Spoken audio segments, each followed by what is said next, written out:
Alright, I've said it enough times on this channel that I'm not a fan of characters like Zavok or the Deadly Six in general. I feel like Sega tries to force them upon us. They made Zavok a boss fight in Sonic Forces, with actual dialogue, instead of fan favourites like Chaos or Mephiles. They made Zavok the third team member of Team Eggman in Team Sonic Racing, when many people were more interested in seeing Infinite, of all people, take the role. Zavok's even been appearing in the Mario and Sonic games. And again, if you read the IDW comics and saw issue 20, you'll see that the Deadly Six are about to make a return. Now, I get it. These comics are trying to bring in all the canon characters they can, and Sega does have a direct influence over what happens in these comics, but I don't think I've met anyone who actually cares about the Deadly Six. They've always felt so forced after Lost World, and they were already pretty boring characters to begin with. I understand that fans shouldn't be trying to deter Sega from using their own characters, but here's the thing. Sega stops using the characters the fans want to see in favour of characters nobody wants to see. If there were no other characters besides the Deadly Six, then I'd understand why Sega would never let them fade into obscurity. But all of the other characters fans still love, such as Mephiles, Chaos, Neo Metal Sonic, Fang, Bean, Bark, all of the other Sonic robots, they all disappeared and Sega won't bring them back because they personally have no interest and most likely don't want to write them into a story. But they're not doing what's best for them as a company. Why would they stop using popular fan favourite characters in favour of the characters people find to be forgettable? Unless Sega plan to give them more character development and explore their world and history a lot more, then I'm not interested in seeing them again. Maybe they will get a little more fleshed out in the IDW comics, considering so far it looks like they're being brought in for an actual reason this time, but I'm not putting my hopes too high. I've loved the IDW comics so far, and the writers and artists have done extremely well with what they've been given. The only thing I'm not happy about is the way Shadow has been portrayed, because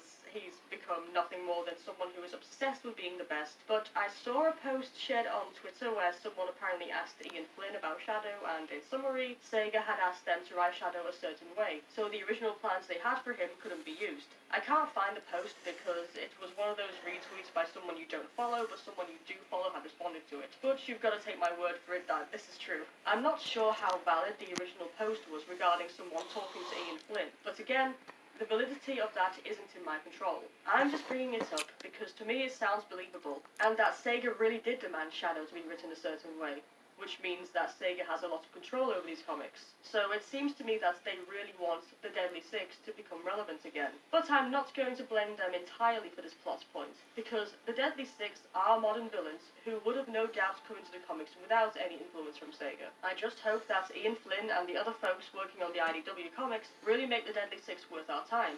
And again, like I mentioned, they at least seem to have a story already waiting for them. Back to the Sonic games, I'm still completely baffled as to why Sega keeps using these characters and keep trying to force them down our eye holes.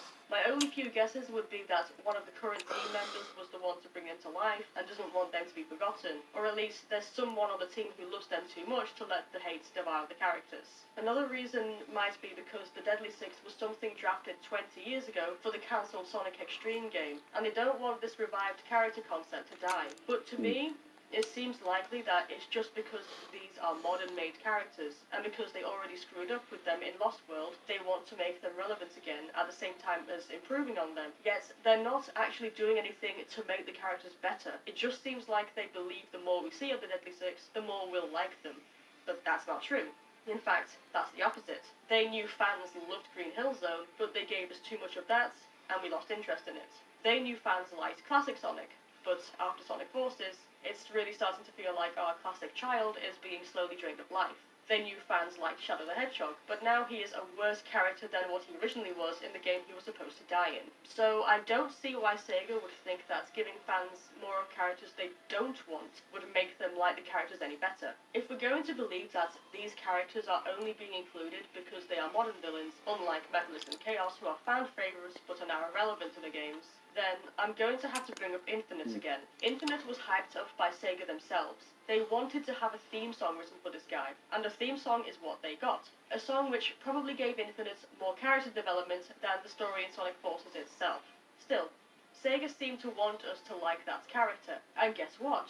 we were invested. I don't remember anyone caring about the Deadly Six when Lost World was released. People were obviously hyped because it was a Sonic game. I remember being at a gaming convention where people were trying out the demo of the game before it was released. But when I saw a post online showing the silhouettes of the Deadly Six with captions like, "Who are these new foes?" I wasn't interested. And I don't think anyone else was. But when Infinite was revealed, everyone was interested in him. Everyone was making theories. Everyone was trying to work out what he looks like under the mask. And when Sonic Forces came out, despite it not meeting fan expectations, I'd argue that people still cared about Infinite. Even now, people just wanted to see more of him.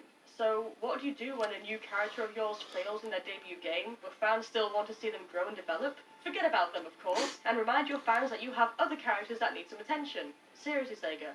Why does this happen? Why do you not want to give the fans what they want? I'm not talking about fan service, because I'm talking about things that you give to the fans in the first place. You created Chaos. You created Mephiles. You created Neo Metal Sonic. You created Infinite. So why don't you want to use these successful characters?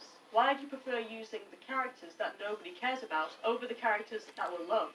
It seems like this is because these types of villains were all one-off types, since their stories all concluded in their games. Even Infinite's ending could be considered as some kind of conclusion that affected his character too much, seeing as he would no longer have the ruby. But fans have come up with so many ways for these characters to be brought back. Neo Metal Sonic was brought back in the IDW comics, and I myself have discussed how characters like Mephiles and Infinite can return. Infinite just seems like the best choice out of all villains, because he is the most recent one to be created, but instead, we keep getting the Deadly Six. Anyway, that's just about it. I've mentioned before briefly how I'm not a fan of Zavok or the Deadly Six in general because they just don't feel like interesting characters with any real personalities. I'm not even invested in their home world, so anything about them being inhabitants to some mysterious place just goes over my head. Chaos, on the other hand, was built up throughout his game, and we genuinely saw him as both a threat and someone to be sympathized with. Mephiles was present throughout Sonic 06 and was practically unbeatable, making it feel as though the appearance of Solaris was inevitable.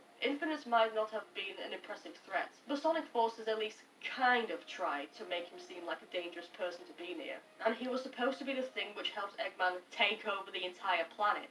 Plus, all of these villains had backstories which drove them. Chaos was enraged at what violence had done to him in the past. Mephiles was a force driven purely to reunite with his other half, and he had reasons to hate Shadow for preventing that for so long. Neo Metal Sonic was sick of losing to Sonic and following Eggman's pointless schemes, so took matters into his own hands. Infinite was interested in seeing the world burn to make life more interesting. Oh, and he was also mad at Shadow, but that part's not really important. The Deadly Six, though, meh, there's nothing to them.